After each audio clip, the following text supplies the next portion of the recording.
नमस्कार मित्रों। सदगुरु कबीर ने अपने ज्ञान को उस बीजक में कहा है, प्रेम पाठ का चोलना पहिर कबीरू नाच, पानिप दिन्हो तास को जो तनमन बोले साँच। साहेब इसमें कहते हैं, हे लोगों, प्रेम रूपी वस्त्र पहन करके नाचो।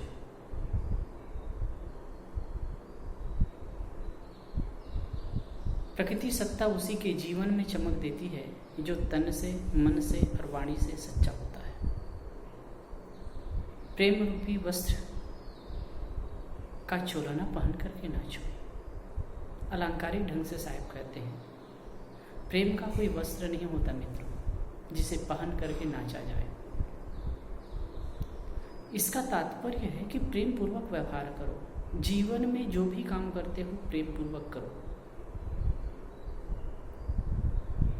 हम जीवन में दुखी होते हैं। दुखी होने का कारण कोई दूसरा नहीं होता है, हम स्वयं होते हैं।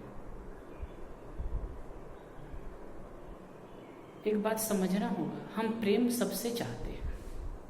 हम चाहते हैं कि लोग हमें प्रेम करें, हमारे साथ में प्रेम का व्यवहार करें, प्रेम से बोलें, बतावें। लेकिन हम दूसरों के साथ वैसा नहीं करते हैं तो दूसरे हमारे साथ में कैसा प्रेम का व्यवहार करेंगे। प्रेम पाने के लिए प्रेम देना सीखना चाहिए।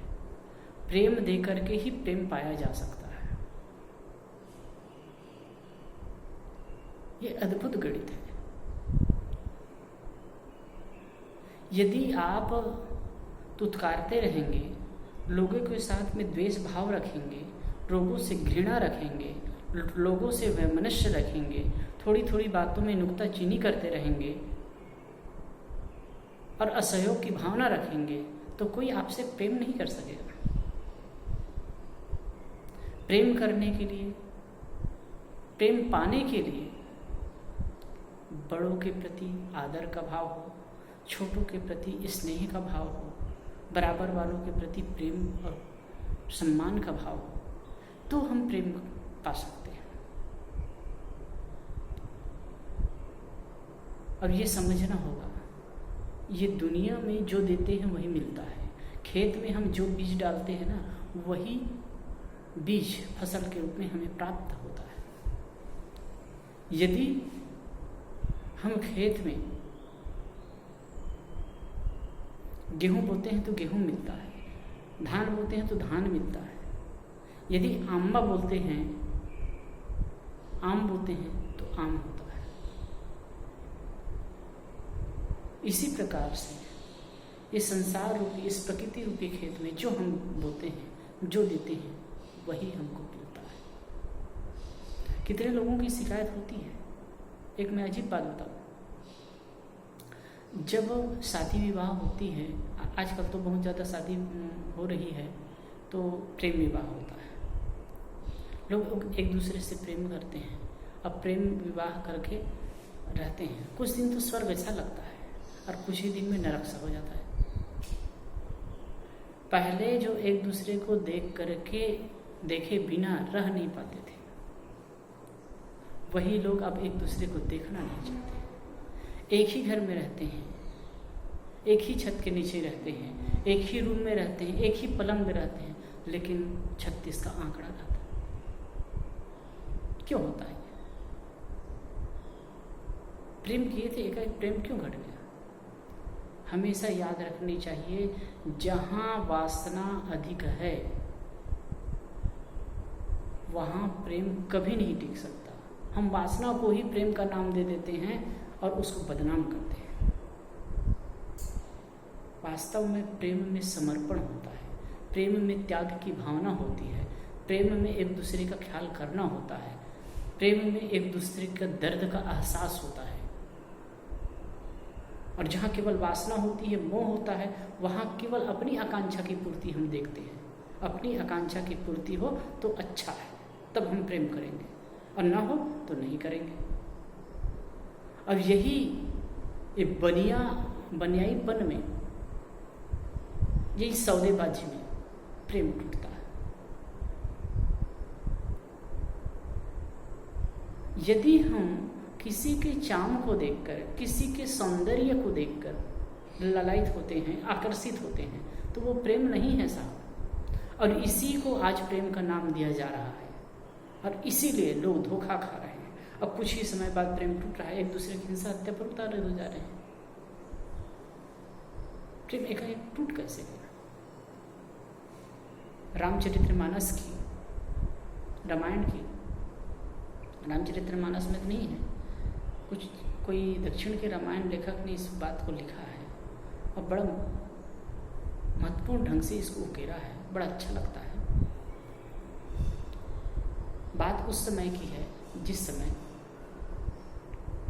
वनवास काल में राम, लक्ष्मण और सीता चित्रकूट में रहते थे।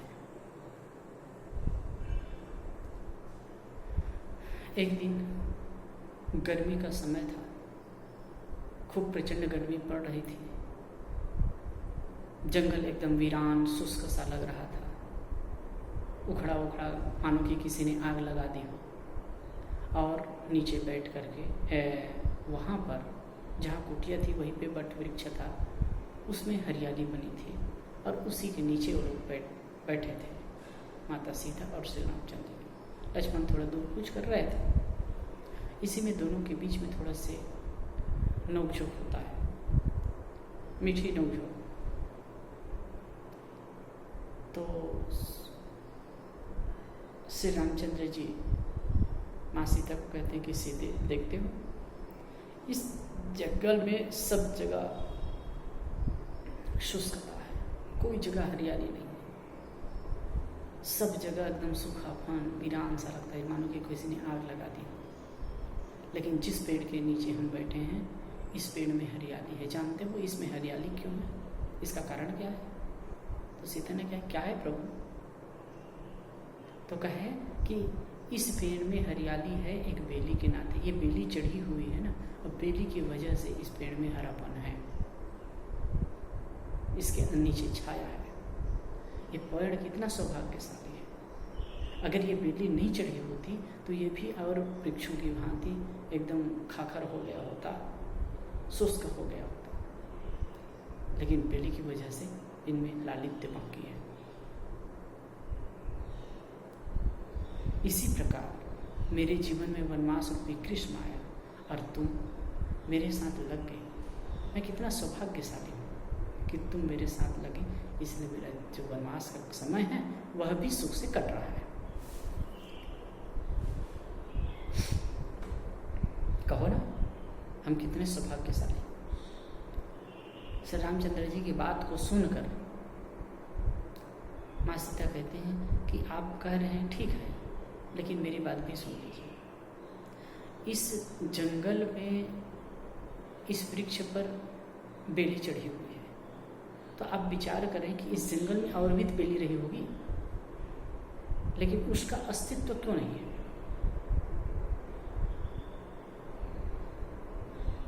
और भी रही होगी, लेकिन वो बेली सड़ गई होगी या तो पशु चर गए होंगे, उसका अस्तित्व आज समाप्त हो गया। लेकिन जो बेली इस पेड़ में चढ़ी है, इसको मजबूत पेड़ का आधार मिल गया, इसी वजह से इसका अस्तित्व बाकी है। तो वास्तव में ये पेड़ सौभाग्यशाली नहीं है, ये बेली सौभाग्यशाली है कि जिसे मजबूत पेड़ का आधार मिला, और मजबूत पेड़ के आधार मिल जाने की वजह से उसका अस्तित्व कायम है। अगर मजबूत पेड़ का आधार नहीं मिलता तो अन्य बेलियों की भांति इनका भी अस्तित्व समाप्त हो गया होता, या तो वो सड़ गई होती या तो पशु चर गए होते। ठीक ऐसे ही प्रभु, आपका सानिध्य प्राप्त हुआ, आप मुझे मिले, इसलिए मेरा भी अस्तित्व है। शायद आप न मिले होते तो मेरा भी अस्तित्व न होता, और आपका पवित्र आधार मिला, आपका संबंध मिला, इसके वजह से मेरा अस्तित्व है, मेरे जीवन में सुकून है। तो प्रभु, ये वृक्ष सौभाग्यशाली नहीं, बेली सौभाग्यशाली है। ठीक वैसे ही आप सौभाग्यशाली नहीं, सौभाग्यशाली तो मैं हूँ, सौभाग्यवती तो मैं हूँ। जो आपके कारण मेरा अस्तित्व बचा हुआ है, अगर आप नहीं रहते तो शायद मेरा अस्तित्व न रहता। दोनों में मीठी नोकझोंक होने लगी। इसी बीच में लक्ष्मण दूर थे तो लक्ष्मण को बुलाया गया। लक्ष्मण पास में आकर के बैठे। लक्ष्मण को बात बताई गई। माँ सीता कहती कि मेरी बात सच है, श्री रामचंद्र जी कहते हैं कि मेरी बात सच है। दोनों की बात लक्ष्मण सुनते हैं। उसके बाद कहते हैं कि भैया न ये वृक्ष सौभाग्यशाली है, न ये बेली सौभाग्यशाली है। भैया भाभी दोनों को संबोधित करके कहते हैं कि न तो ये वृक्ष सौभाग्यशाली है, न ये बेली सौभाग्यशाली है। सौभाग्यशाली तो हम लोग हैं कि इतनी धूप गर्मी में भी इसके छाया में शांति से बैठ पाते हैं, सुख का एहसास करते हैं। ठीक ऐसे ही न भैया आप सौभाग्यशाली हैं, न भी भाभी आप सौभाग्यशाली हैं। सौभाग्यशाली तो मैं हूँ जो आप दोनों की छत्र छाया मेरे सिर पर है। मैं खुश नसीब हूँ। इसमें देखिए, एक दूसरे के प्रति सम्मान का भाव है, एक दूसरे के प्रति आदर का भाव है, एक दूसरे के प्रति रेस्पेक्ट का भाव है। और जहां ये भाव होगा, प्रेम कैसे कम हो सकता है, प्रेम कैसे टूट सकता है। ये कबीर साहब ईसाखी में कहते हैं, प्रेम पाट का चोलना पैर कबीर नाच, प्रेम रूपी वस्त्र का चोलना पहन करके नाचो। जीवन के प्रत्येक कर्म को प्रेम पूर्वक करो। और याद रखो, जो भी काम आप उठाते हैं और प्रेम पूर्वक करेंगे ना, तो उसमें एक आनंद की अनुभूति होगी, इतना रस मिलेगा। और जैसे कि आप घंटों भी करते हैं तो मौज आएगी। मैं कभी लेख लिखता हूँ 2 घंटा 3 घंटा 4 घंटा, कोई स्टोरी लिखता हूँ, कोई लेख लिखता हूँ, तो 3-4 घंटा बीतता है पता नहीं चलता है, एक मौज आ जाती है। या कुछ करने लगता हूँ और मौज आती है तो फिर अच्छा लगता है, और मौज नहीं है तो आधा घंटा भी नहीं लगता, उग जाता हूँ। तो हर एक काम में प्रेम होना चाहिए।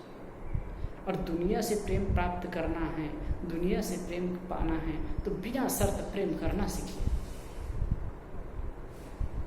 दूसरी बात साहब कहते हैं, पानी पे दिन हो ताश को जो तन मन बोले सांझ। प्रकृति सत्ता उसी के जीवन में चमक देती है जो तन से, मन से और वाणी से सच्चा हो। हमारे जीवन में सत्य का समावेश होना चाहिए। हम बोले सत्य, जिए सत्य, और मन में भी सत्य का भाव। सत्य बोलने में, सत्य जीने में, सत्य के रहने में जो आत्मसंतोष की अनुभूति होती है, जो सुकून मिलता है, वो बाहर कहीं नहीं है। वेद में भी आया है, मधुवाता रितायते मधु क्षरंति सिंधुवा माधवीर्न संतोषति। मधुवाता रितायते, रित उसके लिए मधु बरसाती है, नदियां उसके लिए मधु बहाती हैं, वनस्पति उसके लिए मधु बरसाती है। किसके लिए? जो सत्य के रित के पथ पर चलता है। कभी होता है ना, हम थोड़ा सी चापलूसी कर जाते हैं, हम झूठ बोलते हैं, हम लोग सोचते हैं कि उनको हमने बेवकूफ़ बना दिया। बेवकूफ़ हम किसी को नहीं बनाते, हम खुद बेवकूफ़ बन जाते हैं। क्योंकि हम जब असत्य का पक्ष लेते हैं, असत्य में हमारा जीवन होता है, तो उससे हम दुखी, कोई जाने या ना जाने, हम तो जानते हैं ना, तो हमारा मन कभी गवाही नहीं देता है, हम असंतोष में कभी नहीं जी पाते। इस बात को समझिए। इसमें कबीर साहब 2 बात कर रहे हैं, प्रेम पूर्ण जीवन जियो, जीवन के प्रत्येक कर्म को प्रेम पूर्वक करो, और ये बात समझना है कि हम किसी को और कुछ दे सके या न दे सके, प्रेम तो दे सकते हैं, कृपण मत होइए उसमें।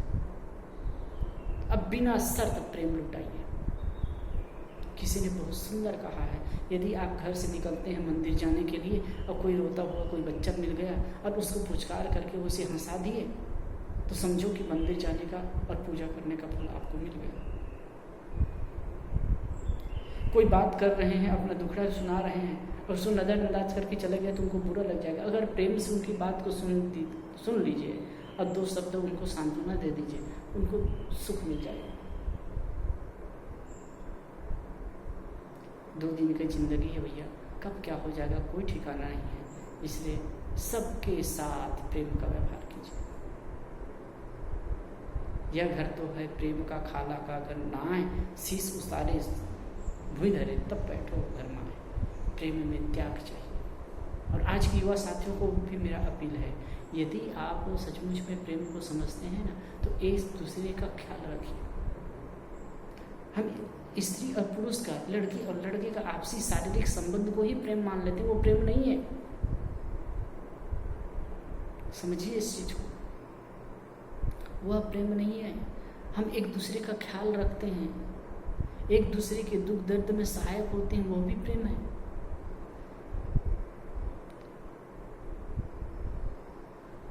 बहन कहीं गई है और वो लेट हो रहा है तो उसे भाई डांटता है उसे, वह भी प्रेम है। माँ पुत्र को झिड़कती है,